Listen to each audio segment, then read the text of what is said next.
বাংলাদেশের সকল সরকারি চাকরিজীবীদের জন্য একটি দারুণ সুখবর দিল সরকার। এই সংক্রান্ত বিভিন্ন রকম পত্রপত্রিকাগুলো বিভিন্ন রকম প্রতিবেদন প্রকাশ করে। আপনারা স্ক্রিনে যেটা দেখতে পাচ্ছেন, তো আমরা আজকে মূলত দেখব বাংলা ভীষণ পত্রিকার একটি প্রতিবেদনের শিরোনামে যেমনটি বলা হচ্ছে, সরকারি কর্মচারীদের সম্মানী বাড়িয়ে পরিপত্র জারি করা হয়েছে।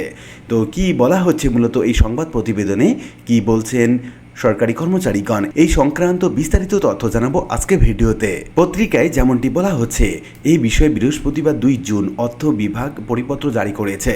এতে যুগ্ম সচিব ডক্টর মোহাম্মদ ফেরদৌস আলম স্বাক্ষর করেছেন। পরিপত্র জারির তারিখ থেকেই নতুন হার কার্যকর হবে। একই সঙ্গে এই বিষয়ে অর্থ বিভাগে 2025 সালের 20 অক্টোবর 303 নম্বর স্মারক বাতিল করা হয়েছে। নতুন নির্দেশনা অনুযায়ী প্রশ্নপত্র প্রণয়নের জন্য জনপ্রতি সম্মানী আগের মতোই 6,000 টাকা নির্ধারণ করা হয়েছে। একই সঙ্গে বিভাগীয় নির্বাচন বা পদোন্নতি কমিটির সদস্যদের প্রতি সভার জন্য জনপ্রতি 6,000 টাকা এবং মৌখিক বা ব্যবহারিক পরীক্ষা বোর্ডের সদস্য এবং বিশেষজ্ঞদের প্রতিদিনের জন্য জনপ্রতি 6,000 টাকা প্রদান করা হবে।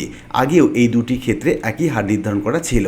মন্ত্রণালয়, বিভাগ, অধিদপ্তর, পরিদপ্তর, দপ্তরে নিয়োগ এবং পদোন্নতি সংক্রান্ত বিভিন্ন কার্যক্রম দায়িত্ব পালনকারী কর্মকর্তা এবং কর্মচারীদের সম্মানী এবং আনুষঙ্গিক ব্যয় পুনর্নির্ধারণ করেছে মূলত সরকার। নতুন করে কিছু ক্ষেত্রে সম্মানের হার বাড়ানো হয়েছে এবং কিছু কিছু নতুন খাত সংযোজন করা হয়েছে। আমরা মূলত এই খাতগুলো নিয়ে আলোচনা করছি। আগের মতো উত্তরপত্র মূল্যায়নের ক্ষেত্রে পূর্ণ উত্তরপত্র পরীক্ষণের জন্য প্রতিটি খাতায় 130 টাকা এবং পূর্ণ অবজেক্টিভ টাইপ উত্তরপত্র পরীক্ষণের জন্য প্রতিটি খাতায় 35 টাকা নির্ধারণ করা হয়েছে। তবে নতুন করে উত্তরপত্র নিরীক্ষণের জন্য প্রতিটি খাতায় 15 টাকা করে সম্মানী দেওয়ার বিধান রয়েছে। তবে নতুন করে উত্তরপত্র নিরীক্ষণের জন্য প্রতিটি খাতায় 15 টাকা করে সম্মানী দেওয়ার বিধান রাখা হয়েছে। লিখিত, ব্যবহারিক, মৌখিক পরীক্ষা গ্রহণ, প্রশ্নপত্র প্রণয়ন এবং উত্তরপত্র মূল্যায়নের সময় আপ্যায়নের ব্যয় সরকারের সর্বশেষ নির্দেশনা এবং আর্থিক ক্ষমতা অর্পণ 2026 অনুসারে নির্বাহ করতে হবে। এক্ষেত্রে প্রযোজ্য হলে দুপুর এবং রাতের খাবারের ব্যয় ওই নির্দেশনা অনুযায়ী প্রদান করা হবে এবং নাস্তার জন্য দৈনিক সর্বোচ্চ 2 বার ব্যয় করা যাবে। পরীক্ষা পরিচালনার সঙ্গে প্রত্যক্ষভাবে সম্পৃক্ত কর্মচারীদের প্রতিদিনের সম্মানী আগের মতোই গ্রেড ভেদে নির্ধারণ করা হয়েছে। তবে সম্মানীর হার বাড়ানো হয়েছে। এর মধ্যে নবম গ্রেড বা তদূর্ধ্ব গ্রেডের কর্মচারীরা পাবেন 1,800 টাকা, যা আগে ছিল 1,200 টাকা। দশম থেকে 16তম গ্রেডের কর্মচারীরা পাবেন 1,200 টাকা, যা আগে ছিল 1,000 টাকা। আর 17তম গ্রেড থেকে 20তম গ্রেডের কর্মচারীরা পাবেন 1,000 টাকা, যা আগে ছিল 800 টাকা। খাতা পূর্ণ মূল্যায়নের জন্য আগের মতো প্রতিটি খাতায় 50 টাকা নির্ধারণ করা হয়েছে। লিখিত পরীক্ষার ভেন্যুর প্রতিষ্ঠান প্রধান অথবা তার মনোনীত একজন সমন্বয়কারী সম্মানী হিসাবে পাবেন 3,500 টাকা। লিখিত পরীক্ষার কেন্দ্রের পরিদর্শক প্রতিদিন পাবেন 1,800 টাকা। এই দুটি ক্ষেত্রেও সম্মানী অপরিবর্তিত রাখা হয়েছে। এছাড়া লিখিত পরীক্ষার আসন বিন্যাস বাবদ পরীক্ষার্থী প্রতি 3 টাকা, উত্তরপত্র প্রস্তুত বা কাগজপত্র সহ বাবদ পরীক্ষার্থী প্রতি 12 টাকা এবং প্রশ্নপত্র তৈরি, কাগজ ডুপ্লিকেটিং, মেশিন ভাড়া বা প্রযোজ্য ক্ষেত্রে এবং কালি বাবদ পরীক্ষার্থী প্রতি 5 টাকা করার বিধান রাখা হয়েছে নতুন পরিপত্রে। আগে কোডিং বা ডিকোডিং ফি 3 টাকা, লিখিত পরীক্ষার আসন বিন্যাস বাবদ পরীক্ষার্থী প্রতি 3 টাকা, উত্তরপত্র প্রস্তুত বাবদ পরীক্ষার্থী বাবদ 6 টাকা সম্মানী নির্ধারিত ছিল। OMR টপশিট মুদ্রণ বা ক্রয়ের জন্য ইউনিট প্রতি 20 টাকা, লিথোগ্রাফিক কোডিং বা ডিকোডিং এর জন্য ইউনিট প্রতি 5 টাকা এবং প্রচলিত কোডিং বা ডিকোডিং জন্য ইউনিট প্রতি 4 টাকা নির্ধারণ করা হয়েছে। এটি নতুন সংযোজন করা হয়েছে।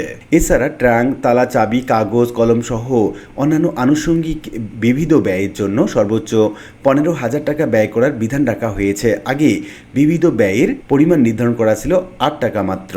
নতুন পরিপত্রে এই ব্যয় নির্বাহের জন্য কয়েকটি শর্ত নির্ধারণ করা হয়েছে। এতে বলা হয়, সব ব্যয় নিয়োগের জন্য বরাদ্দ করা বাজেটে নির্ধারিত খাত থেকেই নির্বাহ করতে হবে এবং এই বাবদ অতিরিক্ত বরাদ্দ দাবি করা যাবে না। একাধিক পদের পরীক্ষা হলেও প্রশ্নপত্র প্রণয়নের জন্য নির্বাচন কমিটির সদস্য বা বিশেষজ্ঞরা একই দিনে জনপ্রতি একটির বেশি সম্মানী পাবেন না।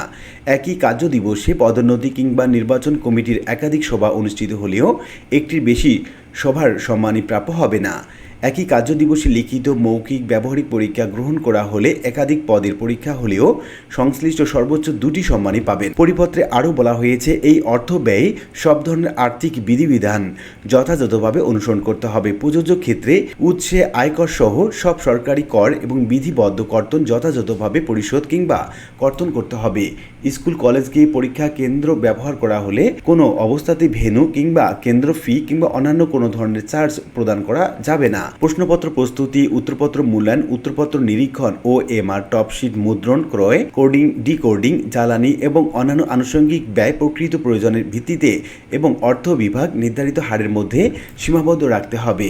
সরকারি অর্থের সাশ্রয়, স্বচ্ছতা, জবাবদিহিতা নিশ্চিত করতে প্রচলিত আর্থিক বিধিবিধান, সরকারি ক্রয় বিধি এবং নিরীক্ষা নির্দেশনা অনুসরণ করতে হবে। একই সঙ্গে সব ব্যয়ের যথাযথ ভাউচার এবং রসিদ সংরক্ষণ বাধ্যতামূলক।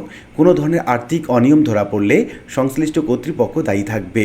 পরিপত্রে আরও স্পষ্ট করা হয়েছে এই নির্দেশনা জারির পূর্ববর্তী সময়ের জন্য সকল কোনো আর্থিক সুবিধা বা বকেয়া দাবি করা যাবে না। তো উল্লিখিত বিভিন্ন আলোচনা থেকে আমরা এটুকু বলতে পারি যে সরকারি কর্মচারীদের সম্মানী বাড়িয়ে বিভিন্ন যে পরিপত্র জারি করা হয়েছে এই সংক্রান্ত বিভিন্ন রকম পত্রপত্রিকাগুলো মূলত বিভিন্ন রকম প্রতিবেদন প্রকাশ করেছে। তবে যেহেতু এটি সরকারি কর্মচারীদের জন্য বা কর্মকর্তাদের জন্য এই যে সম্মানী বাড়ানো হলো, এটা বর্তমান সময়ের জন্য একটি যথোপযুক্ত সিদ্ধান্ত বলা যেতে পারে সরকারের পক্ষ থেকে।